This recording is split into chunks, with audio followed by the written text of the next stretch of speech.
তাহলে আজ থেকে আমরা আমাদের নতুন চ্যাপ্টার বন্ডিং স্টার্ট করব। এই মাসের মধ্যেই বন্ডিং, এই মাসের মধ্যে কি মাসের অনেক আগেই বন্ডিং শেষ হয়ে যাবে, কিন্তু বন্ডিংয়ে শেখার মতো প্রচুর জিনিস আছে। আচ্ছা, বন্ডিংয়ে শেখার মতো তো প্রচুর জিনিস আছে বুঝছি। বন্ডিংয়ে মেন প্রশ্নটা তোদের পরীক্ষাতে কোন জায়গা থেকে করে?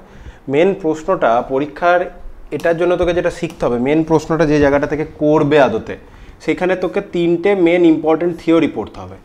একটা হচ্ছে ভিএস ইপিআর, এটা দিয়ে আমরা কি করি, একটা মলিকিউলের শেপ বার করতে পারি, ঠিক আছে, আকৃতি বার করতে দেবে। ভিএসইপিআর তুই ধরে রাখ তোর স্কুলের পরীক্ষাতে পড়বেই পড়বে, একটা বা দুটো বা তিনটে যটা হোক মলিকিউল বলে দেবে, দিয়ে বলবে এর শেপ বলো, ঠিক আছে। বলো ইন দ্য সেন্স এক নম্বরে বলবে না, তোকে এক্সপ্লেন করতে হবে যে আমি এইভাবে বার করলাম। তাহলে এই থিওরিটা শিখতে হবে। 2 নম্বরে আমাদের ইম্পর্টেন্ট থিওরি কি আসবে? ভ্যালেন্স বন্ড থিওরি আছে, ভ্যালেন্স বন্ড থিওরি আমরা শিখব। 3 নম্বরে যেটা আবার ইম্পর্টেন্ট সেটা হচ্ছে হাইব্রিডাইজেশন, SATION ZATION যা লিখবি, ঠিক আছে। এটা আবার একটা ইম্পর্টেন্ট টপিক, ঠিক আছে। ভিএসইপিআর থেকে প্রশ্ন আসবে, হাইব্রিডাইজেশন থেকে প্রশ্ন আসবে। হাইব্রিডাইজেশনটা একটু আমরা কোয়ান্টাম মেকানিক্যাল মডেলে যে অরবাইটালের কনসেপ্ট শিখেছিলাম, সেই অরবাইটালের কনসেপ্ট আমরা এখানে কাজে লাগাবো, ঠিক আছে। এবার শুধুমাত্র যে অরবাইটালের কনসেপ্ট কাজে লাগাবো তাই না, এই হাইব্রিডাইজেশন ইউজ করে আমরা আবার সেই শেপ বলার চেষ্টা করব, ঠিক আছে। অ্যান্ড লাস্টলি আরেকটা যে টপিক থেকে তোর পরীক্ষাতে কোশ্চেন আসছেই, সেটা হচ্ছে মলিকিউলার অরবাইটাল থিওরি, এমওটি। তাহলে বেসিক্যালি এই 4 ধরনের জিনিস ক্লাস 12-এর বন্ডিংয়ের ইম্পর্টেন্ট জায়গা। এমওটি থেকেও তুই মোর অর লেস ধরে রাখ কোশ্চেন দেবেই, এবং এই 4টে টপিক থেকেই মোস্টলি এন্ট্রান্স এক্সামেও কোশ্চেন আসে। তুই যে কোনো এন্ট্রান্স এক্সাম বার করে দেখ, শেপ বার করতে দিচ্ছে, মলিকিউলের নাম বলে বলবে এই মলিকিউলের শেপ বলো। এবার বিশ্বের কত মলিকিউলের করবে, আমরা বেশ কিছু মলিকিউলের প্র্যাকটিস করবো এবং গ্যারেন্টি দিয়ে বলছি ওই মলিকিউলগুলোর মধ্যেই পরীক্ষাতে কোশ্চেন পেয়ে যাবে, ঠিক আছে। এবার এই 4টে পর্যন্ত যাওয়ার আগে অবধি আমাদের বন্ডিংয়ের কিছু ফান্ডামেন্টাল কনসেপ্ট আছে, যার কিছু কিছু জিনিস ক্লাস 10-এ শিখে এসেছিস। একটা আমরা বলি তড়িৎ যোজী বন্ধন, এটাকে AB দিয়ে নাম করি, তড়িৎ যোজী বন্ধন, যেটাকে আমরা কি বলবো, আয়নিক বন্ড বলবো এখন। তাহলে আমরা আয়নিক বন্ডের কনসেপ্ট, আজকের ক্লাসে আমরা আয়নিক বন্ড সম্বন্ধে বেশ কিছু জিনিস শিখবো, একটু ডিটেলেই শিখবো। তারপরে আমাদের কি শিখতে হবে, কোভ্যালেন্ট বন্ড শিখতে হবে, যেটাকে শুনেছিলি সমযোজী বন্ধন। আর একটা আছে কোঅর্ডিনেট বন্ড, অসমযোজী বন্ধন, ঠিক আছে। তাহলে আয়নিক বন্ধন তড়িৎযোজী বন্ধন, কোভ্যালেন্ট হচ্ছে সমযোজী, কোঅর্ডিনেট হচ্ছে অসমযোজী। এই 3 ধরনের বন্ড সম্বন্ধে আমাদের পড়তে হবে। আর আমাদের কি পড়তে হবে, এই 3 ধরনের বন্ড পড়ার পর আমরা শিখবো কোভ্যালেন্ট বন্ডের মধ্যেও কিছুটা আয়নিক ক্যারেক্টার থাকে। আয়নিক বন্ডে covalent character, that means true ionic true covalent বলে কিছু হয় না, ক্যারেক্টারটা কম বেশি হয়। তো সেটার উপর আমরা নির্ভর করে ফাজান্স রুল পড়বো, ঠিক আছে। ফাজান্স রুল পড়বো, ফাজান্স রুলটাও খুব ইম্পর্টেন্ট টপিক। এবার তুই বলবি আয়নিক কোভ্যালেন্ট কোঅর্ডিনেট এগুলো তো পড়তে, যেগুলো কি ইম্পর্টেন্ট নয়, এগুলো একেবারেই ফান্ডামেন্টাল টপিক, এগুলো তো তোকে পড়তে হবে। এবং এই 3টে জিনিসই ছোট ক্লাসে পড়ে এসেছিস বন্ডিংয়ের, তারপরে আর ফাজান্স রুল টুল এসব নিয়ে ছোট ক্লাসে তোদের বিরক্ত করেনি। আর এখানে আরেকটা আমরা কি পড়বো, আমরা এখানে আর পড়বো dipole moment. Dipole moment, dipole moment থেকেও মোর অর লেস পরীক্ষাতে কোশ্চেন আসবে, বুঝতে পারিস, ঠিক আছে। তাহলে আমাদের এই কিছু থিওরি রয়েছে আর কিছু এই কমন জিনিস আছে যেগুলো আমাদের পড়তেই হবে।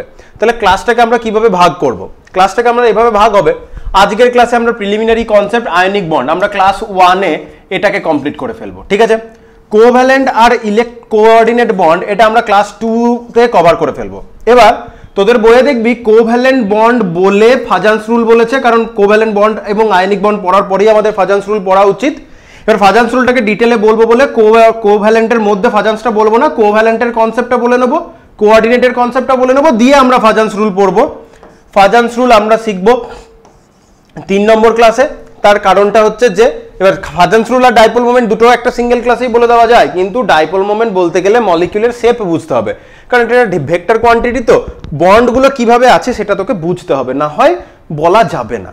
সো ফাজান্স রুলটা আমরা 3 নম্বর ক্লাসে পড়বো, এবং ফাজান্স রুলটা 3 নম্বর ক্লাসে পড়তে গিয়ে ওই ফাজান্স রুলসের সাথে সাথে আমরা কিছু বন্ড অ্যাঙ্গেল কাকে বলে, বন্ড লেন্থের বিষয়টা একবার বুঝবো, এরকম করে ছোট ছোট ছোট ছোট টুকরো টুকরো কিছু কিছু টপিক আছে, সেই জিনিসগুলো আমরা ওখানে একটু করে বুঝে নেবো।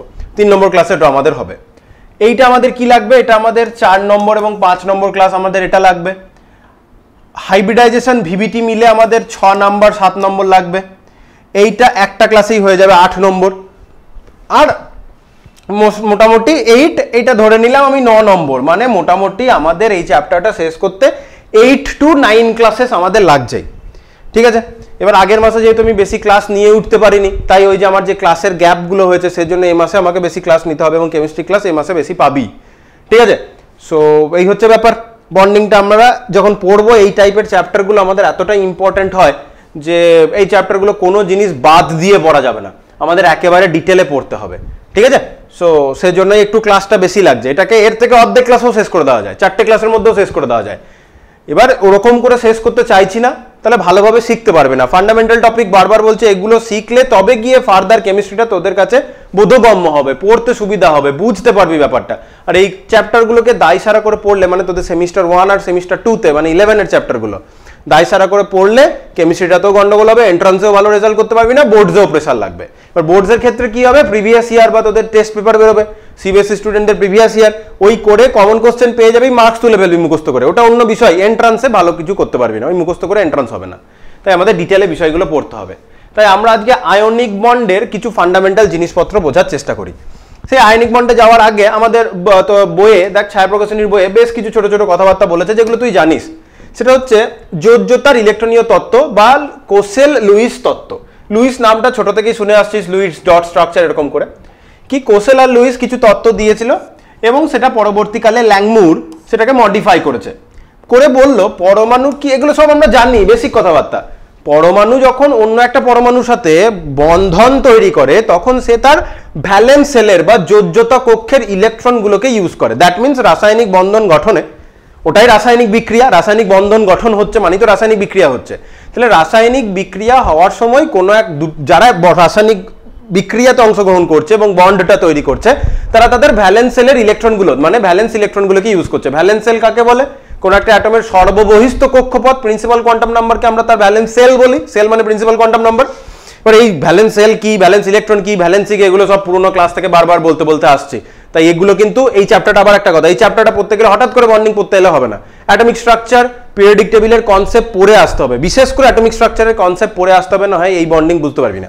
কারণ প্রথম বিষয়গুলো একটু সিম্পলি চলবে, যেই আমি ভিএসিপিআর, ভিবিটি, হাইব্রিডাইজেশন, এমওটি এসব দিকে ঢুকে পড়বো, গন্ডগোলতে শুরু করবে, ঠিক আছে। সো পুরোনো ক্লাসের কনসেপ্ট অবশ্যই লাগবে। তাহলে প্রথম পয়েন্ট ওটাই বলেছে। তাহলে তার সর্ববহিস্থ কক্ষে মানে ভ্যালেন্স সেলে যে ইলেকট্রনগুলো থাকে তারাই আসলে রাসায়নিক বন্ধনে অংশগ্রহণ করে। আর 2 নম্বর পয়েন্টে কি বলেছে, আমাদের যে নোবেল গ্যাসগুলো আছে, Nobel gas in the sense helium, neon, argon, krypton, xenon, radon যারা রয়েছে, হিলিয়ামের সর্ববহিস্থ কক্ষে 2টো, আর বাকি যারা রয়েছে বাকি প্রত্যেকেরই বিন্যাস তুই যদি দেখিস NS2NP6, তাহলে বাকি প্রত্যেকেরই NS2NP6 মিনস প্রত্যেকেরই আউটার অরবিটে 8টা। তাহলে হিলিয়ামের 2টো এবং বাকি নোবেল গ্যাসগুলোর 8টা ইলেকট্রন থাকে। নোবেল গ্যাসগুলোর কি দেখতে পাওয়া যায়, নোবেল গ্যাসগুলোর আউটার অরবিট থেকে ইলেকট্রন বার করা খুব কঠিন, তার মানে আয়োনাইজেশন এনথালপির ভ্যালু খুব বেশি। আর ওই নোবেল গ্যাসগুলো সহজে তাদের আউটার অরবিটে ইলেকট্রনও নিতে চায় না, মানে ইলেকট্রন আসক্তিটাও খুব বাজে, মানে ইলেকট্রন আসক্তি নেই। তাহলে ইলেকট্রন দিতেও চাইছে না, ইলেকট্রন নিতেও চাইছে না। তাহলে এখান থেকে সায়েন্টিস্টরা ভাবলো যে নোবেল গ্যাসগুলো রিয়াকশনে টেক পার্ট করছে না কেন, ওই যে আয়োনাইজেশন এনথালপি আর ইলেকট্রন গেইন এনথালপি দিয়ে ব্যাপারটা বললাম। তাহলে এই পার্টিকুলার কনফিগারেশনগুলো, নোবেল গ্যাসের কনফিগারেশনগুলো স্টেবল। কেন স্টেবল? রিয়াকশন করতে চায় না বলে। তাই আগেও বলেছি রিঅ্যাক্টিভিটি আর স্টেবিলিটি অপোজিট সম্পর্ক। আগেও যখন অ্যাটমিক স্ট্রাকচার পড়িয়েছিলাম, অ্যাটমিক স্ট্রাকচার পড়াতে গিয়ে এই কথাটা বলেছিলাম যে আমাদের রিঅ্যাক্টিভিটি আর স্টেবিলিটি অপোজিট জিনিস। তাহলে কারোর স্টেবিলিটি মানে স্থায়িত্ব, তার রিঅ্যাক্টিভিটি বুঝতেই পারছিস রিঅ্যাক্টিভিটি কি জিনিস, রিয়াকশন করার ক্ষমতা, উল্টো সম্পর্ক। যে যত বেশি স্টেবল তার রিঅ্যাক্টিভিটি তত কম। তাহলে স্টেবিলিটি বাড়লে রিঅ্যাক্টিভিটি কমবে, রিঅ্যাক্টিভিটি বাড়লে স্টেবিলিটি কি, স্টেবিলিটি বাড়লে রিঅ্যাক্টিভিটি কমবে, আর রিঅ্যাক্টিভিটি বাড়লে স্টেবিলিটি কমবে, উল্টো সম্পর্ক। এগুলো আগেও বলেছি অ্যাটমিক স্ট্রাকচার পড়া থেকে, আবার একবার বলে নিলাম।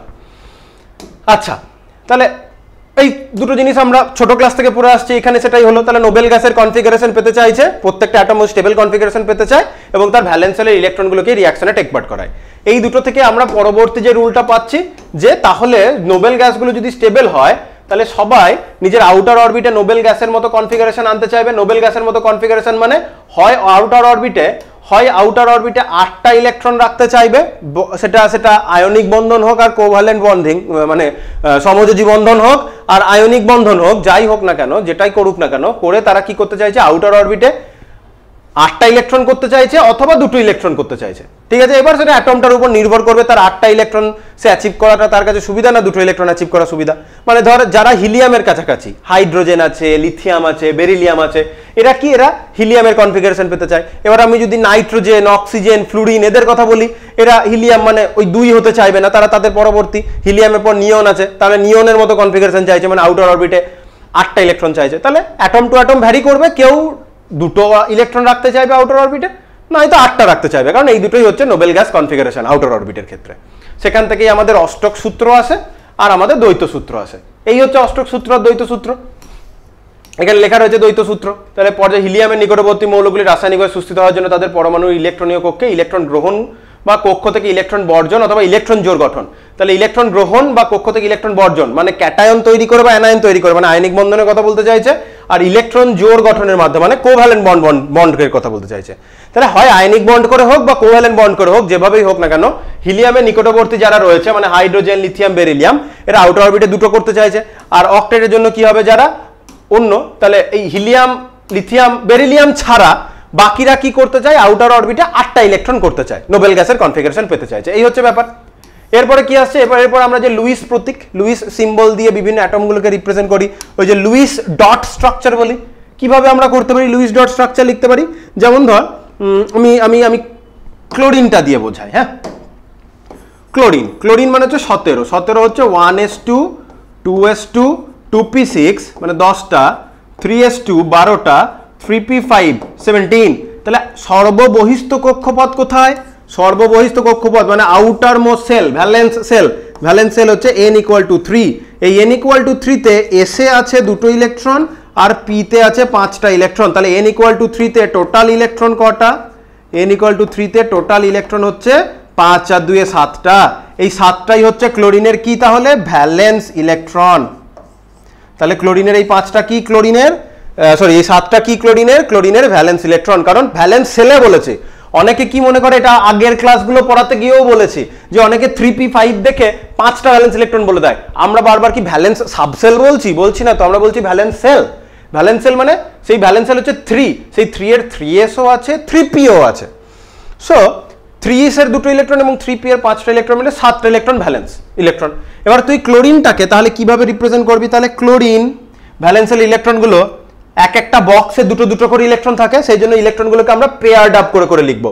2টো করে ইলেকট্রন থাকে মানে এরকম টাইপের, এই যে 3s এ এরকম করে 2টো ইলেকট্রন, আর এই যে 3p তে 5টা ইলেকট্রন, সেটা কিরকম করে 1 2 3 4 5 এইভাবেই আছে। এই যে 3s আর 3p তে ইলেকট্রনগুলো এইভাবেই আছে। তাহলে ইলেকট্রনগুলো এক একটা অরবিটালে পেয়ার্ড আপ হয়ে থাকে, তাই আমরা ডট ডট করে লিখবো। তাহলে ডট ডট 2টো 4টে 6টা, এই 7 নম্বর। এই যে এইভাবে রিপ্রেজেন্ট করাটা ডট ডট দিয়ে ভ্যালেন্স সেলের ইলেকট্রনগুলোকে এইভাবে ডট ডট দিয়ে রিপ্রেজেন্ট করার যে টেকনিক, এটাকেই আমরা বলি লুইস সিম্বল, বা এই সিম্বলটাকে আমরা লুইস সিম্বল বলি বা লুইস প্রতীক বলি। তাহলে দিস ইজ ইওর লুইস প্রতীক বা লুইস সিম্বল। বেশ, নেক্সট এইভাবে আমরা বিভিন্ন অ্যাটমকে রিপ্রেজেন্ট করতে পারি, যার যটা ভ্যালেন্স ইলেকট্রন বাইরে দিয়ে দিলি। আয়ন হলে যে ক্লোরিনের এখানে একটা এক্সট্রা ডট দিয়ে নেগেটিভ দিয়েছে, এটা আসলে Cl-। Cl- মানে কি, Cl- মানে ওই 7টা ইলেকট্রন তো ছিল, আরো একটা এক্সট্রা ইলেকট্রন পেয়েছে, তাই দেখ 8টা ইলেকট্রন নেগেটিভ চার্জ। এইভাবে রিপ্রেজেন্ট করতে পারি, এই হচ্ছে ব্যাপার।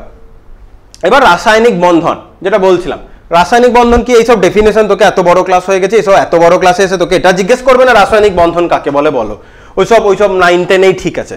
তাহলে রাসায়নিক বন্ধন মানে বুঝতে পারছিস কি, কোনো একটা অ্যাটম অন্য একটা অ্যাটমের সাথে কিভাবে আয়ন গঠনের মাধ্যমে, মানে নিজে ক্যাটায়ন তৈরি হলো, তাহলে নিজের ভ্যালেন্স সেলের একটা ইলেকট্রন অন্য একজনকে দিয়ে দিল। এটার মানে হচ্ছে একজন ইলেকট্রন বর্জন করবে আর একজন সেই ইলেকট্রনটাকে গ্রহণ করবে। যে বর্জন করছে সে পজিটিভলি চার্জড আয়ন মানে ক্যাটায়ন, যে গ্রহণ করছে সে নেগেটিভলি চার্জড আয়ন অ্যানায়ন তৈরি করছে। এই নেগেটিভ পজিটিভ আয়ন একে অপরের সাথে ইলেকট্রোস্ট্যাটিক ফোর্স অফ অ্যাট্রাকশনের থ্রু জুড়ে আয়নিক বন্ধন করতে পারে, অথবা দুজন না একটা করে ইলেকট্রন দিল, একজনের ইলেকট্রন আরেকজনের কাছে ট্রান্সফার হয়ে গিয়ে ক্যাটায়ন বা অ্যানায়ন এরকম তৈরি হলো না, দুজনে একটা করে ইলেকট্রন দিল এবং দুজনে সেটাকে সমানভাবে ইউজ করে একটা ইলেকট্রন জোড় গঠন করলো, তাহলে কোভ্যালেন্ট বন্ড হলো, আগেটা আয়নিক বন্ড হলো। অথবা ইলেকট্রন জোড় একজনই দিচ্ছে কিন্তু দুজন ইউজ করছে, বুঝতে পারছি ব্যাপারটা? তাহলে ঘটনাটা কিরকম হলো? ঘটনাটা হচ্ছে যে ব্যাপারটা হচ্ছে এরকম যে আমার কাছে কি বলি এক্সট্রা টাকা আছে, সেটা আমি পুরোপুরি তোকে দিয়ে দিলাম। তাহলে আমার এক্সট্রা টাকাটা তুই নিলি, আমার কাছে এক্সট্রা টাকা ছিল, সেই টাকাটা আমি তোকে দিলাম, আমার কাছে ওই এক্সট্রা টাকা রাখতে আমার খুব অসুবিধা হচ্ছিল, তোকে দিলাম। তাহলে আমার কমলো, মানে টাকাটা কমলো, আমি স্টেবিলিটি পেলাম, তুই তোর টাকার দরকার ছিল পেলি, তুই স্টেবিলিটি পেলি। তাহলে আমি টাকা ইন দ্য সেন্স ইলেকট্রনের কথা বলতে চাইছি। তাহলে আমি আমার এক্সট্রা ইলেকট্রনটা তোকে দিয়ে দিলাম, আমি আমার এক্সট্রা ইলেকট্রন ছেড়ে দিয়ে অক্টেট হয়ে গেলাম, তুই আমার ওই এক্সট্রা ইলেকট্রনটা নিয়ে অক্টেট হয়ে গেলি। এবার নেগেটিভ আমি ছেড়ে দিলাম বলে মানে পজিটিভ চার্জ, তুই নিয়ে নিলি বলে negative charge, electrostatic force of attraction, ionic bond. অথবা ধর কোন একটা জিনিসের দাম 20 টাকা, কোন একটা খাবারের দাম 20 টাকা, তোর কাছে 10 টাকা আছে, আমার কাছে 10 টাকা আছে, তুইও 10 টাকা দিলি, আমিও 10 টাকা দিলাম, দ্যাট মিনস তুইও একটা ইলেকট্রন দিলি, আমিও একটা ইলেকট্রন দিলাম, কত টাকা হলো? 20 টাকা। এখন এই 20 টাকাটা ইউজ করে আমরা খাবারটা কিনলাম এবং দুজনে হাফ হাফ করে খেলাম, এটা হচ্ছে কোভ্যালেন্ট বন্ড। দ্যাট মিনস তুইও একটা ইলেকট্রন দিলি, আমিও একটা ইলেকট্রন দিলাম, এখন এই দুটো ইলেকট্রনকে দুজনে ইকুয়ালি ইউজ করলাম, কোভ্যালেন্ট বন্ড। অ্যান্ড লাস্টলি কি হতে পারে, জিনিসটার দাম 20 টাকা, তোর কাছে কোনো টাকা নেই, আমার কাছে 20 টাকা আছে, আমার কাছেই 20 টাকা আছে, গোটা 20 টাকাটা আমিই দিলাম, জিনিস কিনলাম, কিন্তু দুজনে ইউজ করছি। তাহলে তফাৎটা কোথায়? তাহলে এক্ষেত্রে দুটো ইলেকট্রনই আমি দিচ্ছি, আগের ক্ষেত্রে তুই একটা ইলেকট্রন, আমি একটা ইলেকট্রন, দুজনে ইকুয়ালি ইউজ করলাম। এক্ষেত্রে কি দুটো ইলেকট্রনই আমি দিচ্ছি কিন্তু ইউজ দুজনাই করছি। আশা করি তিনটে বন্ডের মধ্যে একটা কাজ চালানোর মতো কনসেপ্ট পেলি, কারণ এবার বাকি তো আমি এখন ডিটেল আলোচনা করবই। তাহলে রাসায়নিক বন্ধন এটা হচ্ছে ধারণা, বুঝতে পারা গেছে? তাহলে সবাই রাসায়নিক বন্ধন করতে চাইছে কেন? অক্টেট ফিল আপ করার জন্য। যা বললাম এখানে বলা রয়েছে, একবার রিডিং পড়লেই বুঝতে পারবি। যারা অলরেডি রাসায়নিক বন্ধনের কনসেপ্ট জানিস, আবার নতুন করে এখানে রাসায়নিক বন্ধন কাকে বলে সেটা পড়তে হবে না। এবার যারা জানিস না একটু, তার জন্য বলার চেষ্টা করছি না, এগুলো একেবারে স্কিপ করে দিয়ে এই আয়নিক বন্ড এরকম এরকম করে হয়, কোভ্যালেন্ট এরকম করে হয়, কোঅর্ডিনেট এরকম করে হয় বলে দিয়ে বেরিয়ে গেলেই হতো। একদিনের মধ্যে আমি যেটা কমপ্লিট করতে আমার 2টো ক্লাস বা 3টে ক্লাস লাগবে, সেটা আমি আধ ঘন্টা 15 মিনিটের মধ্যে কমপ্লিট করে দেওয়া যায়। যাক, সেটা করতে চাইছি না বলেই এক এক করে বলছি। আচ্ছা, নেক্সট দেখ, যারা ইলেকট্রনিক অক্টেট ফিল আপ করতে চায় বা ডাবলেট ইন দ্য সেন্স দ্বৈত সূত্র বা অষ্টক সূত্র পূর্ণ করতে চায়, সেই জন্য 3 ধরনের সিচুয়েশন হতে পারে। যে একটা পরমাণু সর্ববহিস্থ কক্ষ থেকে অপর পরমাণু সর্ববহিস্থ কক্ষে এক বা একাধিক ইলেকট্রনের স্থানান্তর হতে পারে, যেটা বলছিলাম যে আমার কাছে এক্সট্রা টাকা আছে, সেই টাকাটা আমি একেবারে তোকে দিয়ে দিলাম। আর কি হতে পারে, দুটো পরমাণু সর্ববহিস্থ কক্ষের সমসংখ্যক ইলেকট্রন সমন্বয়ে গঠিত এক বা একাধিক ইলেকট্রন জোড় উভয় পরমাণু কর্তৃক সমানভাবে ব্যবহার করে। দ্যাট মিনস তুই 10 টাকা দিলি, আমি 10 টাকা দিলাম, 20 টাকা জিনিসটা কিনলাম, দুজনে ইকুয়ালি ইউজ করলাম। অথবা 3 নম্বর কি হতে পারে, একটি পরমাণু সর্ববহিস্থ কক্ষে দুটি ইলেকট্রন উভয় পরমাণু কর্তৃক সমান দ্বারা ব্যবহার। দ্যাট মিনস ওই 20 টাকা জিনিসটা কেনার জন্য 20 টাকাটা এখন আমি একাই দিলাম, কিন্তু ইউজ দুজনাই করলাম, মানে খাবারটা দুজনাই খেলাম। এই 3 ধরনের হতে পারে। তাহলে প্রথম টাইপের সিচুয়েশন থেকে আমরা পাবো তড়িৎযোজী বন্ধন বা আয়নীয় বন্ধন, যেটাকে আমরা ইলেকট্রোভ্যালেন্ট অর আয়নিক বন্ড বলতে পারি। সেকেন্ড টাইপের সিচুয়েশনে 10 টাকা 10 টাকা করে যেটা দিলাম, সেখানে সমযোজী বন্ধন বা কোভ্যালেন্ট বন্ড হতে পারে। 3 নম্বর যেখানে 20 টাকা আমি একাই দিলাম, সেটাকে আমরা বলবো অসমযোজী বন্ধন, সেটাকে coordinate bond or dative bond এগুলো বলে। সাথে সাথে ইংলিশ নামগুলো দেখতে দেখতে যাবে, ঠিক আছে? বড় হয়ে গেছিস, আর পরের বছর মানে এইচএস দেওয়ার পরে আর বাংলায় পড়তে হবে না, কোনো জিনিস পড়তে হবে না, মানে আর তোকে কেউ পড়তে অ্যালাউ করবে না। সো এখন থেকেই অভ্যাসগুলো তৈরি কর। আচ্ছা, তড়িৎযোজী বন্ধন গঠিত হয় তড়িৎযোজ্যতা বলবো, ওটাকে তড়িৎযোজ্যতা বলবো। সমযোজী বন্ধন হলে সেটা সমযোজ্যতা, আর অসমযোজী বন্ধন হলে সেটাকে আমরা বলবো অসমযোজ্যতার দ্বারা বন্ড তৈরি হয়েছে। হচ্ছে সিম্পল ব্যাপার। এবার আমরা তড়িৎযোজী বন্ধনের দিকে এগিয়ে যাচ্ছি। তড়িৎযোজী বন্ধনের ক্ষেত্রে কি হবে বুঝতেই পারছিস, তড়িৎযোজী বন্ধন মানে একটা ক্যাটায়ন, সরি আমি এখানে চলে এলাম না, ঠিক আছে, এখানে তো আমাকে এক্সপ্লেন করতে হবেই, তাহলে যখন এলাম এখানে আমি এক্সপ্লেন করতে শুরু করি। তাহলে তড়িৎযোজী বন্ধন হতে গেলে আমার কি লাগবে, আমার একটা ক্যাটায়ন লাগবে, দ্যাট মিনস পজিটিভলি চার্জড একটা আয়ন লাগবে, প্লাস সিঙ্গেল প্লাসই লিখলাম, এন প্লাসও লিখতে পারতাম, এটা হচ্ছে আমার ক্যাটায়ন। আর আমার কি লাগবে, একটা নেগেটিভলি চার্জ স্পিসিস লাগবে, যেটা হচ্ছে অ্যানায়ন। ক্যাটায়ন কারা তৈরি করে, মানে সহজে কারা ইলেকট্রন ছেড়ে দেয়, যাদের ionisation enthalpy IE is low, low in the sense যারা অল্প এনার্জিতেই ইলেকট্রন ছেড়ে দেয়, ঠিক আছে? তাহলে যাদের আয়োনাইজেশন এনথালপি লো তারা। আর এটা কারা তৈরি করবে, যাদের ইলেকট্রন গেইন এনথালপি হাই। তাহলে ইলেকট্রন, তাহলে লিখি ইলেকট্রন অ্যাফিনিটি হাই, ইলেকট্রন অ্যাফিনিটিটা হাই হতে হবে। তাহলে এখানে কি বললাম, আয়নাইজেশন এনথালপি লো হতে হবে। আয়নাইজেশন এনথালপি লো মানে যারা সহজে ইলেকট্রন ছেড়ে দেয়, দিয়েছে ক্যাটায়ন হবে। আর ইলেকট্রন অ্যাফিনিটি হাই হতে হবে কেন, কারণ ইলেকট্রন নেওয়ার ইচ্ছাটা হাই হতে হবে। তাহলে এই যে ইলেকট্রনটা ছাড়বে, এর ছেড়ে দেওয়া ইলেকট্রনটা তো একে গ্রহণ করতে হবে, এটা। আর কি লাগবে, যে এলিমেন্ট দুটো নিজেদের মধ্যে আয়নিক বন্ড করছে তাদের মধ্যে ইলেকট্রো নেগেটিভ ভিটির কি লাগবে, ডিফারেন্স লাগবে, ইলেকট্রোনেগেটিভিটি ডিফারেন্স লাগবে, মিনিমাম 2 ডিফারেন্স চাই, একজনের সাথে আরেকজনের ইলেকট্রোনেগেটিভিটি ডিফারেন্স 2 হতে হবে, কারো 4 হলে কারো 2 হতে হবে, মানে 2 ডিফারেন্স হলো, তাহলে মিনিমাম 2 ডিফারেন্স হলে সেটাকে আমরা কোভ্যালেন্ট বন্ড হিসেবে গণনা করতে পারি। বইয়ে লেখা আছে জিনিসপত্র, আমি বই পড়েই বলছি। আচ্ছা, এই হচ্ছে ব্যাপার। তাহলে কি ধরনের এক্সাম্পল আমরা নিতে পারি? আমরা যে এক্সাম্পল নিয়ে ছোট থেকে পড়ে অভ্যস্ত সেই এক্সাম্পলই নেব। ভালো করে দেখ, দিয়ে স্টার্ট করি আমরা। সোডিয়াম দিয়ে যদি স্টার্ট করা হয়, সোডিয়ামের ইলেকট্রনিক কনফিগারেশন হচ্ছে 1s2 2s2 2p6 3s1। Sodium কি করবে এখন, তার একটা ইলেকট্রনকে ছেড়ে দেবে, দিয়ে কিসে কনভার্ট হয়ে যাবে, sodium plus. Sodium plus electronic configuration কি হবে, 1s2 2s2 2p6। দেখ সোডিয়াম এই 3s এর ইলেকট্রনটাকে ছেড়ে দিলে ওর ভ্যালেন্স সেলে এখন 2s এ 2টো আর 2p তে 6টা, অক্টেট হয়ে গেছে সোডিয়াম প্লাস।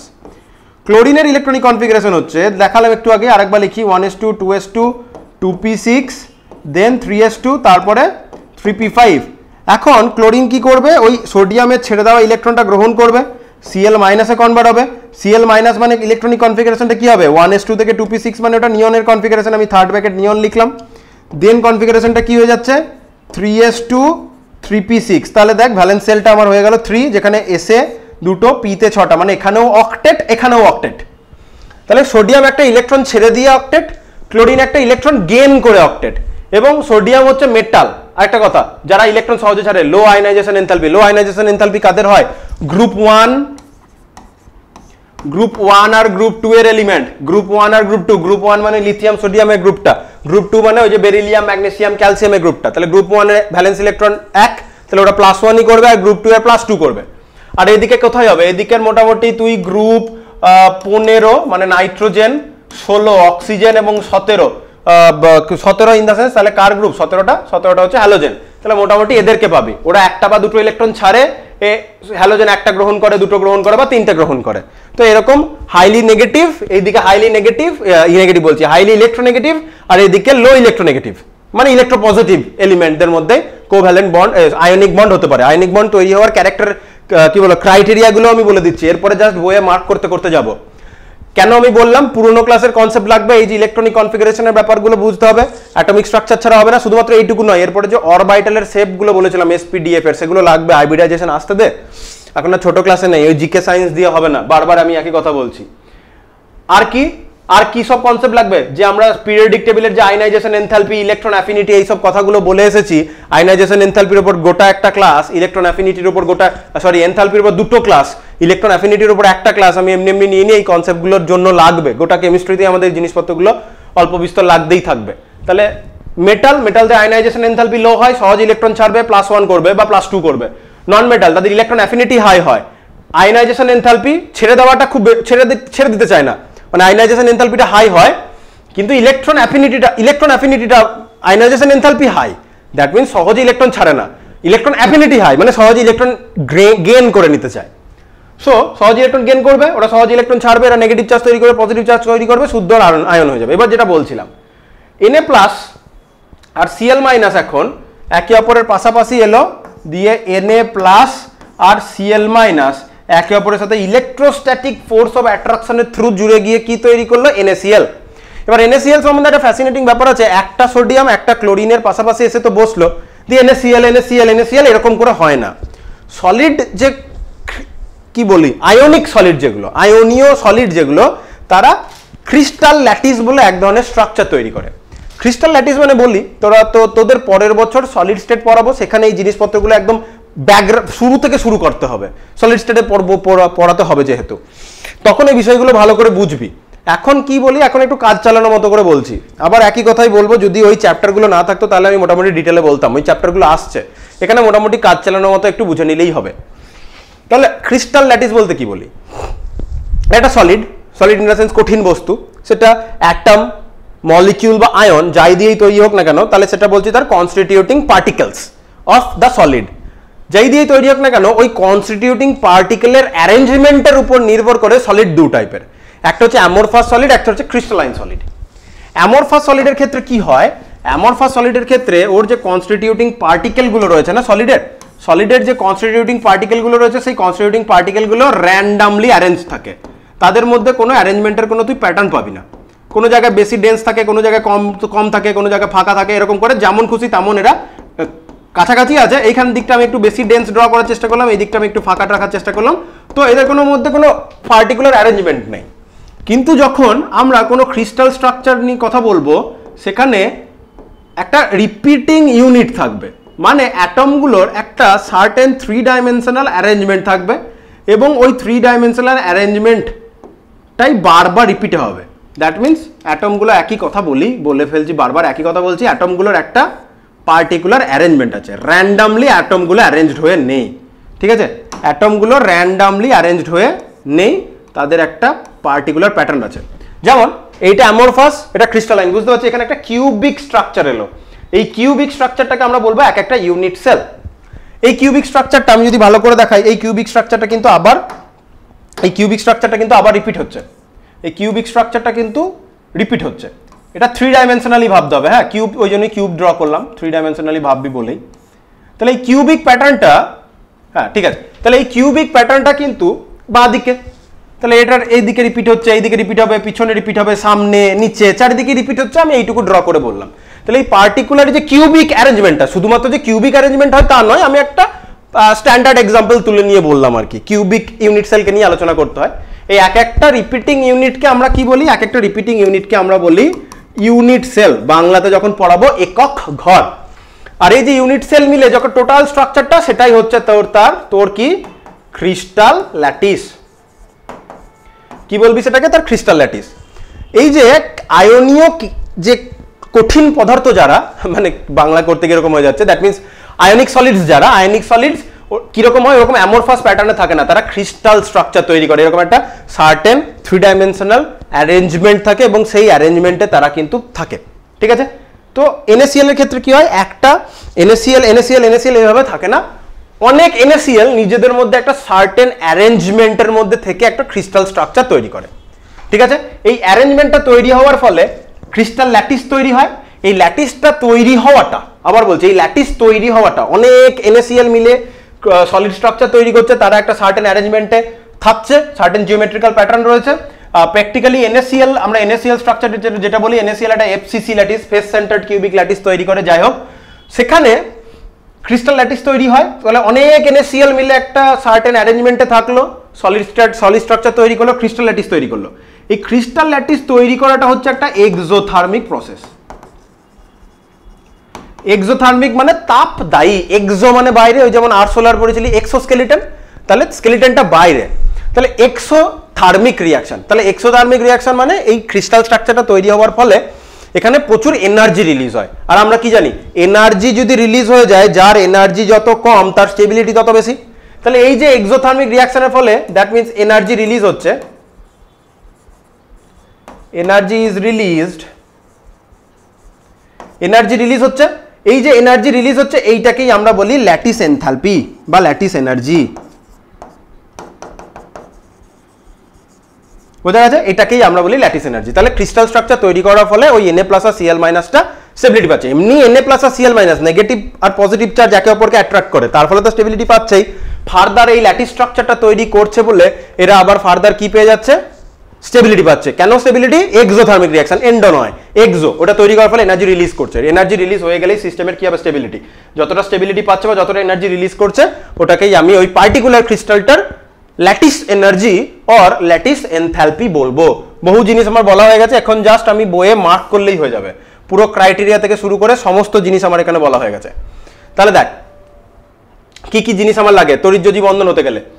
তড়িৎযোজী বন্ধন হতে গেলে দুটি পরমাণুর রাসায়নিক সংযোগে ইলেকট্রোপজিটিভ বা তড়িৎ ধনাত্মক একটি পরমাণুর সর্ববহিস্থ কক্ষ থেকে এক বা একাধিক ইলেকট্রন। তাহলে তড়িৎ ধনাত্মক মেটালগুলো, তাহলে মেটালগুলোর ইলেকট্রোনেগেটিভিটি কম, ইলেকট্রোপজিটিভিটি হাই। তাহলে তড়িৎ ধনাত্মক যে মেটালগুলো, সেটা কোনো তড়িৎ ইলেকট্রোনেগেটিভ বা তড়িৎ ঋণাত্মক পরমাণু সর্ববহিস্থ কক্ষে স্থানান্তরিত হয়। যেমন সোডিয়াম মেটাল মানে ইলেকট্রোপজিটিভ, তার ইলেকট্রন ছাড়লো, একটা হাইলি ইলেকট্রোনেগেটিভ এলিমেন্ট মানে ক্লোরিন, সেই ইলেকট্রনটা গেইন করে নিয়ে Cl- হলো। ইলেকট্রন আদান প্রদান এমনভাবেই ঘটে যেন উভয় পরমাণু নিকটতম নিষ্ক্রিয় গ্যাসের পরমাণুর মতো সুস্থিতি ইলেকট্রনিক কনফিগারেশন লাভ করে। দেখালাম দুটো ক্ষেত্রে অক্টেট ফিল আপ হয়েছে। ক্লিয়ার? এবার বাকি তো এখানে ডেফিনেশন বলেছে, তড়িৎযোজ্যতা কাকে বলে, তড়িৎযোজী বন্ধন কাকে বলে, এই তো বাচ্চা ছেলের মতো জিনিস হয়ে গেল, এসব বলা হয়ে গেছে। এবার এখানে দেখ NaCl এর কথাটা পুরোপুরি বলেছে। NaCl এই ঘটনাটা ঘটছে, ইলেকট্রনটা এখানে ট্রান্সফার হয়ে গেল, এই ট্রান্সফার হওয়ার ফলে NaCl স্ট্রাকচার তৈরি হয়। শুধুমাত্র যে তাই নয়, এর ফলে Na+Cl- যুগল আয়নগুলি পরস্পর আকৃষ্ট হয়ে পুঞ্জীভূত হয়, এর সঙ্গে শক্তির হ্রাস ঘটে। ওই যে এর সঙ্গে শক্তির হ্রাস ঘটে, এই যে অনেক NaCl প্রথমে তো একটা বিপরীতধর্মী হয়ে কুলম্বীয় আকর্ষণ বলে আয়নের কুলম্বীয় আকর্ষণ বল সম্পৃক্ত হয় না, মানে যুগল Na+ আর Cl- একেবারে যুগল তৈরি করার পরও বদ্ধ আয়ন দুটি প্রত্যেককে তাদের বিপরীত চার্জযুক্ত আয়নকে চারিদিক থেকে আকর্ষণ করতে থাকে। তাহলে Na+ আর Cl- একে অপরের কাছাকাছি এলো, শুধুমাত্র যে ওইটুকু হয়ে থেমে থাকছে তা নয়, তারা তাদের অপোজিট চার্জযুক্ত আয়নকে আরো নিজেদের কাছে ডাকছে, দিয়ে পুঞ্জীভূত হচ্ছে। পুঞ্জীভূত হয়ে কি তৈরি করছে? ক্রিস্টাল ল্যাটিসটা তৈরি করছে। এর ফলে শক্তির হ্রাস ঘটে। হ্রাস কেন হচ্ছে? ক্রিস্টাল ল্যাটিসটা তৈরি করার ফলে এনার্জি রিলিজ হলো, এনার্জি যেই রিলিজ হলো শক্তির হ্রাস হলো। এই প্রক্রিয়া তখনই শেষ হয় যখন বিশিষ্ট আকার ও আকৃতির সোডিয়াম ক্লোরাইডের স্থিতিশীল কেলাস জালক, ওই কেলাস জালক মানে ক্রিস্টাল ল্যাটিস তৈরি হয়। কেলাসের বাংলা, ক্রিস্টালের বাংলাটা হচ্ছে কেলাস, ল্যাটিসের বাংলাটা প্রবাবলি তাহলে জালকই হবে। যাই হোক, ক্রিস্টাল ল্যাটিসে কেলাস জালক বলে। আচ্ছা, যেহেতু কেলাস জালক তৈরির ঘটনাটি শক্তির পরিবর্তনের দিক থেকে যথেষ্ট অনুকূল। অনুকূল কেন বললো? এনার্জি রিলিজ হচ্ছে, স্টেবিলিটি পাচ্ছে, দ্যাট মিন তার জন্য অনুকূল। তাই মূলত একটি সুস্থিত ত্রিমাত্রিক কেলাস জালক উৎপন্ন হওয়ার জন্য NaCl এর মতো আয়নীয় যৌগগুলির গঠন সম্ভব হয়। ঠিক আছে, এখানে সেই জিনিসটা বলা রয়েছে। এখানে n number of Na+, n number of Cl- মিলে NaCl হোলেন তৈরি করছে প্লাস শক্তি। প্লাস শক্তি মানে অ্যাজ এ প্রোডাক্ট তুই শক্তি পাচ্ছিস। যেমন কয়লা বা ফুয়েলকে তুই যখন বার্ন করিস অক্সিজেনের প্রেজেন্সে, তাহলে কি তৈরি হয়? ফুয়েল মানে কি? যে তোকে এনার্জি দেয়। বাড়িতে সিলিন্ডারে গ্যাস আগুন ধরাচ্ছে বা কয়লা বা পেট্রোল, যেগুলো ডিজেল যাই হোক, সেগুলো পুড়ে কি হয়? তোকে কার্বন ডাই অক্সাইড H2O দিচ্ছে, হার্মফুল গ্যাসেস দিচ্ছে, তার সাথে কি দিচ্ছে? এনার্জি। তাহলে অ্যাজ এ প্রোডাক্ট তুই এনার্জি পাচ্ছিস। অ্যাজ এ প্রোডাক্ট এনার্জি পাচ্ছিস মানে এক্সোথার্মিক রিয়াকশন। এখানে কি হচ্ছে? অ্যাজ এ প্রোডাক্ট তুই এনার্জি পাচ্ছিস। তাহলে টোটাল যা হচ্ছে তুই NaCl তো পাচ্ছিস, তার সাথে কিছু এনার্জিও পাচ্ছিস, তার মানে এনার্জি মুক্তি ঘটছে, রিলিজ হচ্ছে। ওটাকেই আমরা এক্সোথার্মিক রিয়াকশন বলি, বাংলায় যেটাকে আমরা তাপদায়ী রিয়াকশন বলি। ঠিক আছে, বেশ। এখানে আরো কিছু আয়নীয় কম্পাউন্ড তৈরি করা বলেছে, নিজে পড়লেই বুঝতে পারবি, সিম্পল জিনিস। এই জিনিসগুলো মাধ্যমিকেও পড়ে এসেছিস, এগুলো বলে আমি টাইম ওয়েস্ট করবো না তোদের। নেক্সট আমরা যদি চলে যাই আয়নীয় বন্ধন এবং পর্যায় সারণী। কি বললাম? সব আমি এখানে বইয়ে যা লেখা আছে না, আমি ওই আধ ঘন্টা ধরে আমি যা বকলাম বোর্ডে, ও সবগুলো বলা হয়ে গেছে। এখন জাস্ট বইয়ে মার্ক করছি কোন জায়গাগুলো একটু নিজে নজর দিবি। কি বললাম? পজিটিভ আয়ন তৈরি করতে হবে, তাই তো? পজিটিভ আয়ন তৈরি করতে গেলে আমার আয়নাইজেশন এনথালপি যাদের কম, মানে ইলেকট্রো নেগেটিভিটি যাদের কম, মানে ইলেকট্রো পজিটিভিটি বেশি, একই আলাদা আলাদা টার্মগুলোকে পরপর বললাম। কাদের মধ্যে দেখতে পাবো? এস ব্লকের অন্তর্গত গ্রুপ 1 আর গ্রুপ 2 এর এলিমেন্ট। দ্যাট মিনস তোর একটা ক্ষার ধাতু আর ক্ষারীয় মৃত্তিকা ধাতু, ঠিক আছে? অ্যালকালাইন মেটালস আর অ্যালকালাইন আর্থ মেটালস, এরা দেখতে পাবো। এদের একটা বা দুটো করে ইলেকট্রন এরা ছাড়তে চায়। আর ওইদিকে কারা ইলেকট্রনগুলোকে গেইন করবে? পি ব্লকের অন্তর্গত গ্রুপ 15, 16, মানে নাইট্রোজেনের গ্রুপ, অক্সিজেনের গ্রুপ 17, হ্যালোজেনের গ্রুপ। এরা তড়িৎ ঋণাত্মকতা হাই, এরা তিনটে বা দুটো বা একটা ইলেকট্রন গেইন করে, কারণ নাইট্রোজেনের তো 7, তিনটে ইলেকট্রন গেইন করলেই 10, অক্সিজেনের 8, দুটো ইলেকট্রন গেইন করলেই 10, ফ্লুরিনের 9, একটা ইলেকট্রন গেইন করলেই 10, তার জন্য 3, 2, 1 লেখা রয়েছে। তাহলে তারা নিজেদের মতোই গঠন করে। তারা তো কিছু জানতে চাই কারা তড়িৎযোজী বন্ধন করবে, পর্যায় সারণী বলবি কারা করতে পারবে, তাহলে বলবি যে পজিটিভ আয়ন তৈরি করার জন্য গ্রুপ 1 আর গ্রুপ 2 এর মেটালগুলো লাগবে, আর নেগেটিভ আয়নটা তৈরি করার জন্য গ্রুপ 15, 16, 17 এর মধ্যে লাগবে। এবার ভ্যালেন্সি অনুযায়ী এবার বাকিটা হবে। যেমন তুই যদি যে পজিটিভ ওয়ান তৈরি করে তার সাথে যে একটা ইলেকট্রন ছাড়ছে আর যে একটা ইলেকট্রন গেইন করছে, তাহলে 1:1 অনুপাতে করবে। এবার তুই যদি +2 ক্যালসিয়াম নিস, ক্যালসিয়াম একাই 2+, কিন্তু তার সাথে যদি ক্লোরিন নিস, ক্লোরিন তো Cl- করে, তাহলে ক্যালসিয়ামের 2+ কে নিউট্রাল করার জন্য দুটো ক্লোরিন লাগবে, তখন Cl2 হয়ে যাবে, মানে CaCl2 হয়ে যাবে। এবার ভ্যালেন্সি অনুযায়ী সেই অনুপাতে তো অ্যাটমগুলো আসবে, এই হচ্ছে ব্যাপার। এবার কি তারপরে দেখি ওইদিকে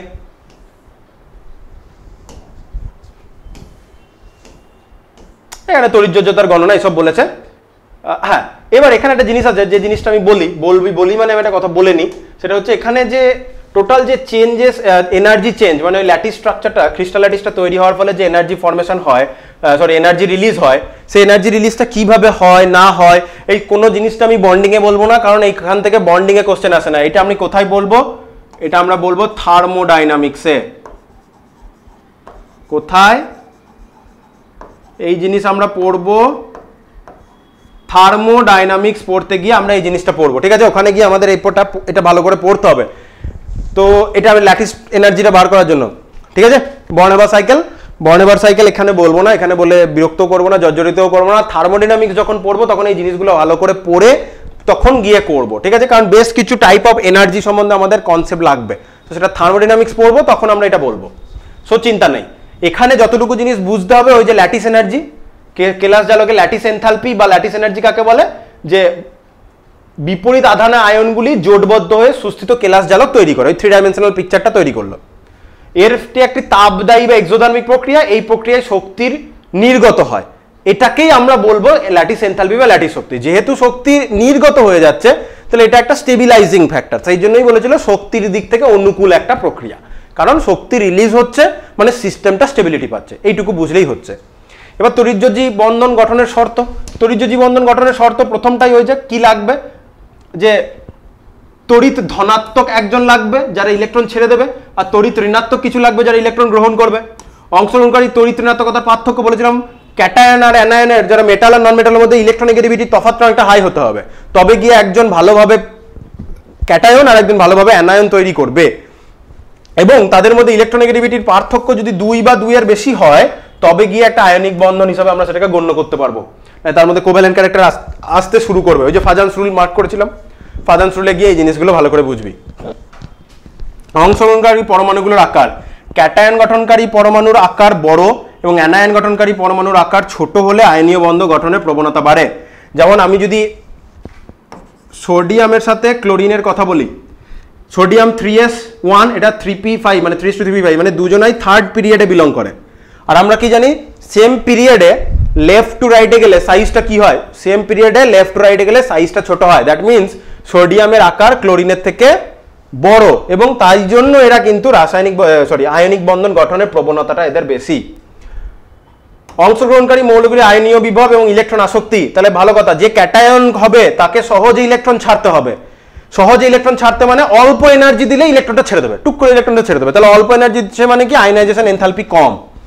তাহলে গঠনকারী মৌলগুলি আয়নন বিভব বা আয়নীভবন এনথালপি কম হতে হবে, যাতে প্রশম পরমাণু থেকে ইলেকট্রন বর্জন করা সুবিধা হয়। আর অ্যানায়ন যে গঠন করছে তার ইলেকট্রন আসক্তিটা বেশি হতে হবে, যেন টুক করে ইলেকট্রনটা নিয়ে নিতে পারে। তাহলে অ্যানায়ন গঠনকারী মৌলগুলোর ইলেকট্রন আসক্তি বেশি হতে হবে। আশা করি বুঝতে পারছিস কথাটা, সব বলে এসেছি, আমি জাস্ট বইয়ে মার্ক করছি। আয়নগুলি আধানের পরিমাণ, ক্যাটায়ন কম ধনাত্মক আধান বিশিষ্ট এবং অ্যানায়ন কম ঋণাত্মক আধান বিশিষ্ট হওয়া বাঞ্ছনীয়, ঠিক আছে, এটা দরকার। এবার ক্যাটায়ন অ্যানায়নের চার্জটা বেড়ে গেলে কি সমস্যা হবে, ওই যে ফাজান্স রুল পড়বো সেখানে দেখতে পাবো। কারণ ক্যাটায়ন কম ধনাত্মক আধান বিশিষ্ট হলে পরমাণু থেকে স্থানান্তরিত ইলেকট্রনকে পুনরায় নিজের দিকে ফিরিয়ে আনার প্রবণতা কম। এই যে এখানটা আমরা ফাজান্স রুলে পড়বো।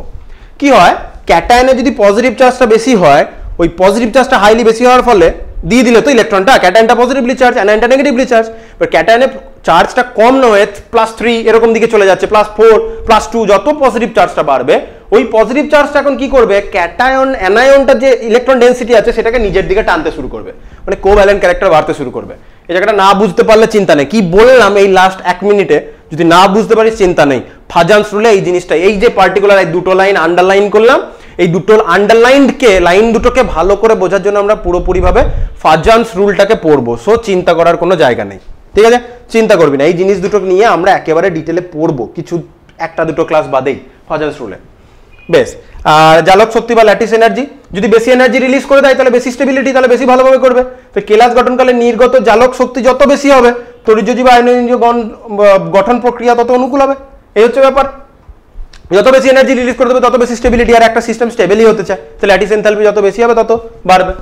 আবার এখানে একটা জিনিস চলে এসছে, ল্যাটিস এনথালপি বা ল্যাটিস শক্তি আমরা কি করে ক্যালকুলেট করবো, এটা আমরা আবার কোথায় পড়বো, এটা আমরা আবার থার্মোতে পড়বো, চিন্তা নেই। এখান থেকে এই ল্যাটিস এনথালপি থেকে বন্ডিং এ কোশ্চেন করবে না। এই যে বর্ন এবার সাইকেল বলছিলাম, এই বর্ন এবার সাইকেল আমরা এগুলো কোথায় পড়বো, এগুলো সব গিয়ে আমরা থার্মোডাইনামিক্সে পড়বো। সো এখন এটা নিয়ে বলতে গেলে হেসেস ল বলতে হবে, তাহলে হেসেস ল থার্মোডাইনামিক্সে বলতে হবে, তাহলে আমাকে হেসেস ল বলতে হবে।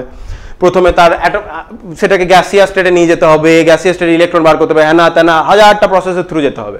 সো সেই জন্য তোকে আরো কিছু ব্যাকগ্রাউন্ড নলেজ লাগবে, সেই জন্যই বলছি থার্মোডাইনামিক্সে এই জিনিসগুলো শুরুতেই শেখানো হবে, তখন এই জিনিসগুলো বলতেও সুবিধা, এবং থার্মোডাইনামিক্সে আবার এই জিনিসগুলো ঘুরিয়ে আসবে। সো আমি এটা একেবারে থার্মোডাইনামিক্সে বলবো, কারণ একই জিনিস দুবার করে বলার তো কোনো মানে নেই।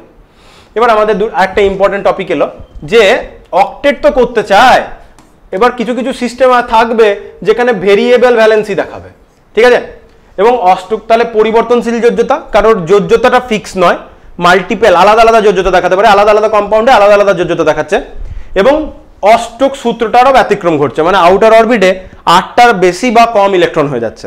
ঠিক আছে, এটা হচ্ছে ব্যাপার। দুটো কারণের জন্য এটা ঘটে, একটা আয়নের অস্থায়ী ইলেকট্রনিক গঠনের জন্য হতে পারে, আর নিষ্ক্রিয় ইলেকট্রন জোড়, ইনার্ট পেয়ার ইফেক্ট বলবো। এবার কাদের মধ্যে দেখো, এটা আমার শুরুতে বলে নেওয়া উচিত ছিল, উচ্চ পরমাণু ক্রমাঙ্ক বিশিষ্ট গ্রুপ 13, 14, 15 এইসব পি ব্লকের যে এলিমেন্টগুলো রয়েছে, gallium, indium, thallium, tin, lead, bismuth, এসব ভারী ভারী যে এলিমেন্টগুলো রয়েছে তাদের ক্ষেত্রে দেখতে পাবো। আর ডি ব্লকের যারা রয়েছে chromium, magnesium, chromium, manganese, iron, copper, এরকম টাইপের ডি ব্লক এলিমেন্টদের। ডি ব্লকের ক্ষেত্রে তো হবেই, ওদের 3d অরবিটাল, মানে ডি অরবিটাল রয়েছে, ডি অরবিটালে প্রচুর ইলেকট্রন, তাহলে ওখানে অনেক ধরনের প্রবলেম দেখা যায়। এবার আয়নের অস্থায়ী ইলেকট্রনীয় গঠনের জন্য কি প্রবলেমটা হচ্ছে আমি একটা এক্সাম্পল দিয়ে বুঝিয়ে দিই। এটা বন্ডিং অ্যাটমিক স্ট্রাকচার পড়াতে গিয়েও বলেছিলাম, কারণ অ্যাটমিক স্ট্রাকচারে জানতে চায় আয়রন 2+ আর আয়রন 3+ এর মধ্যে কোনটা বেশি স্টেবল বলো, ঠিক আছে, আয়রন 2+, 3+ এর মধ্যে কোনটা বেশি স্টেবল বলো, এইসব জানতে চায়। তো সেই যে জিনিসপত্রগুলো পড়ানো হলো সেই জিনিসপত্রগুলোই আবার এখানেও এসছে। তাহলে ধর একটা কম্পাউন্ড আমি নিলাম FeCl2। FeCl2 মানে কি অবশ্যই বুঝতে পারছিস, Fe2+ আর 2Cl-, ওই যে ছোট ক্লাসে করতি, এটা এই মাথায় তুলতি, এটা এই মাথায় তুলতি, সেইভাবেই। তাহলে আয়রনের 2+, ক্লোরিনের -, ক্লোরিন তো আছে দুটো, তাহলে আয়রন Fe2+ ইলেকট্রনিক কনফিগারেশন করলে আমরা কি পাবো, আর্গান। এমনিতে আয়রন কত হয় 4s2 3d6, 4s2 থেকে দুটো ইলেকট্রন বেরিয়েছে, তাহলে এটা হয়েছে 3d6 কনফিগারেশন। এবার যদি সেম ওয়েতে আমরা FeCl3 এর কথা বলি, FeCl3 তে কি দাঁড়াবে, Fe3+ প্লাস 3Cl-। Fe3+ এর কনফিগারেশনটা হচ্ছে আর্গান 3d5, তাহলে দেখতে পাচ্ছিস এটা একটা হাফ ফিল্ড ইলেকট্রনিক কনফিগারেশন। কিরকম, এটা একটা হাফ ফিল্ড। তাহলে এই যে d6 কনফিগারেশনটা আনস্টেবল, কেন কি আয়রন দেখছে 2+ থেকে 3+ হয়ে গেলে আমি হাফ ফিল্ড হয়ে যাবে, তাহলে আয়রন কি করবে 2+ থেকে 3+ এ টুক করে কনভার্ট হয়ে যেতে পারবে। এই কারণের জন্য কিন্তু আয়রন ভেরিয়েবল ভ্যালেন্সি, এই কারণে আয়রন কি করে ভেরিয়েবল ভ্যালেন্সি শো করে। বই খুলবি, বইয়ে লেখা রয়েছে। এবার দুটো ক্ষেত্রেই প্রবলেমটা কোথায়, তুই যদি 3d তো তাহলে 3d মানে কি আছে, 3d মানে এর 3s এ দুটো ইলেকট্রন রয়েছে, 3p তে 6টা রয়েছে, দেন 3d তে 6টা। আর এখানে কি এই যে d5 লিখেছি মানে কি 3s এ দুটো, 3p তে 6টা, 3d তে 5টা। এবার এই টোটাল এটাই তোর ভ্যালেন্স সেল এখন, কারণ ভ্যালেন্স সেল বারবার বলছি, ডিটা ভ্যালেন্স সাবসেল হয়ে যাচ্ছে, মানে ভ্যালেন্স সাবসেল বলে কিছু আমরা বলি না, আমরা কি বলি ভ্যালেন্স সেল। তো ভ্যালেন্স সেল হচ্ছে 3 তে টোটাল কতগুলো করে ইলেকট্রন আছে, 3 তে টোটাল কতগুলো করে ইলেকট্রন আছে দেখ, 6 6 12 আর 2 14টা, আর এখানে 5 আর 6 11 আর 2 13টা। তাহলে কোনো ক্ষেত্রে কিন্তু এখানে অক্টেটটা কিন্তু কমপ্লিট হয়নি। তাহলে এই একটা এক্সাম্পল। বইয়ে তারপরে দেখবি কপার দিয়ে রয়েছে, কপার +1 আর কপার +2, সেখানেও তাই দেখাচ্ছে যে স্টেবল কনফিগারেশন হয় না বলে ওটা কি করে নিতে চায়, টুক করে কনভার্ট চেঞ্জ হয়ে যেতে চায়। ঠিক আছে, তাহলে এক্সাম্পলটা দেখ বইয়ে।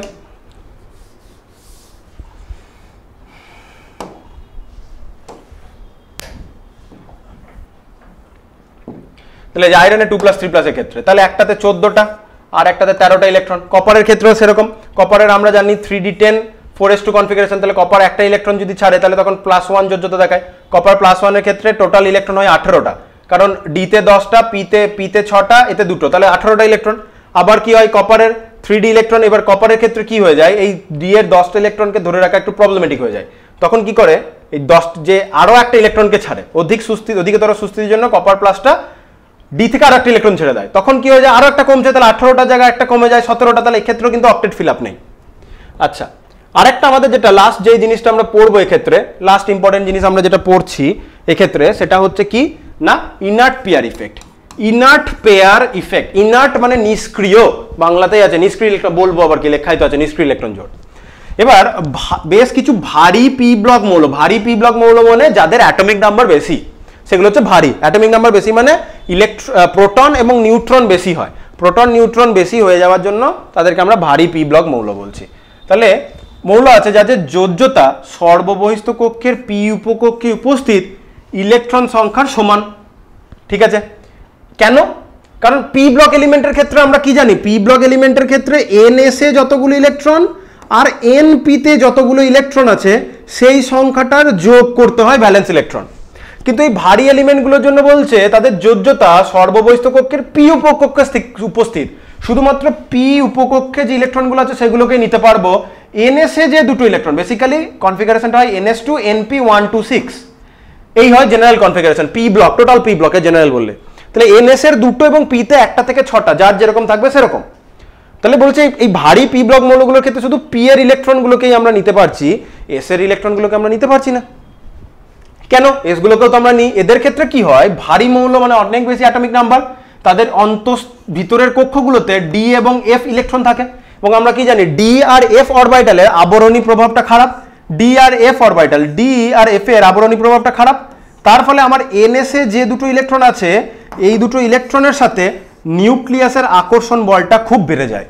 তাহলে অন্তর্বর্তী ডি আর এফ অরবিটালের আবরণী প্রভাবটা খারাপ হওয়ার জন্য এনএস এ যে দুটো ইলেকট্রন রয়েছে, ওই দুটো ইলেকট্রন নিউক্লিয়াস দ্বারা হাইলি অ্যাট্রাক্টেড অবস্থায় থাকে। তাহলে হাইলি অ্যাট্রাক্টেড অবস্থায় থাকলে কি হবে, ওই দুটো ইলেকট্রন সহজে রিয়াকশনে টেক পার্ট করবে না। রিয়াকশনে টেক পার্ট করবে না মানে কি, ওখান থেকে ছেড়ে বেরোবে না। ওখানে থেকে মানে ওই এনএস এর যে দুটো ইলেকট্রন, সেই দুটো ইলেকট্রন সহজে বেরিয়ে যেতে পারছে না, মানে রিয়াকশনে টেক পার্ট করছে না। রিয়াকশনে টেক পার্ট করছে না মানে স্টেবল, দ্যাট মিনস ইনার্ট হয়ে যাচ্ছে। তাহলে এস উপকক্ষ ইলেকট্রন দুটি নিউক্লিয়াস দ্বারা দৃঢ়ভাবে আবদ্ধ থাকে। এর ফলে এস ইলেকট্রন জোড় সহজে বর্জিত হয় না তথা সহজে বন্ধন গঠনে অংশগ্রহণ করে না, এদের নিষ্ক্রিয় ইলেকট্রন জোড় বলে। যেমন এসএন এর ক্ষেত্রে যদি দেখি, এসএন এর হচ্ছে 5s2 5p2। তাহলে এসএন এর প্রথমে দুটো ইলেকট্রন ত্যাগ করে যোজ্যতা 2 শো করে, অথবা পি এর দুটো ছাড়লো, তারপরেও কিন্তু 3 দেখায় না, মানে 5s থেকে একটা বার করবো দিয়ে 3 দেখাবে তা নয়, পি এর দুটো বেরোবে। এরপরে যদি অনেকটা বেশি এনার্জি দেওয়া হয়, এস এর দুটো ইলেকট্রনই বেরিয়ে যাবে। তাহলে সেক্ষেত্রে কি হয়ে যাবে, ডিটা এরকম করে একটা ফিল্ড অবস্থায় থাকছে। তো তারপরে কি হয়, 5s এর ইলেকট্রন দুটি নিষ্ক্রিয় যৌগরূপে অবস্থান করে। এবার স্ট্যানিক যৌগে 5s এবং 5p এই 4টি ইলেকট্রন বর্জিত হয়, এবং এসএন তখন সেক্ষেত্রে +4 একটা ইলেকট্রনিক কনফিগারেশন শো করে। এই হচ্ছে ব্যাপার, ঠিক আছে। এবার তুই যদি দুটো ক্ষেত্রেই দেখিস, কোনোটাতেই কিন্তু অস্টক সূত্র মেনে চলে না। কারণ তুই যদি 5p থেকে দুটো বার করিস, তখন 5 এর এসে দুটো ইলেকট্রন পড়ে রয়েছে, মানে ভ্যালেন্স সেলে দুটো। আবার তুই যদি 5s 5p ফাঁকা করে দিস, তাহলে এখানে 10 আর 6 16 আর 2 18টা ইলেকট্রন হয়ে যায়। তো এখানেও কিন্তু অক্টেট ফিল আপ হচ্ছে না।